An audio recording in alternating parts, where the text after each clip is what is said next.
नमस्कार, माझे नाव मोहिनी सुखराम चौरे, इयत्ता 9वीतील विद्यार्थिनी. मी महावाचन चळवळ यात सहभाग नोंदविला आहे. माझ्या पुस्तकाचं नाव आहे कोल्ह्याचं पोर. त्याचे लेखक आहेत किशोर शांताबाई काळे. कोल्ह्याचं पोर ही कादंबरी याचे लेखक आहेत किशोर शांताबाई काळे. यांच्या पुस्तकामध्ये किशोर काळे हा मुलगा ज्याची आई नाच गाणं करून तिचे पोट भरत होती, तर कधी कधी कुपटखान्यात राहून ती आपली उपजीवी करत होती.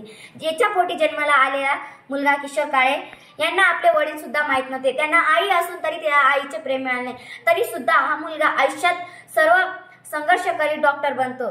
याची सत्य घटना या पुस्तकात दिली आहे. एकदा त्यांची मावशी त्यांना पैसे देतात, त्यावेळेस त्यांचे बाबा ते पैसे सगळे याच्यात दारू पिण्यातच खर्च करतात.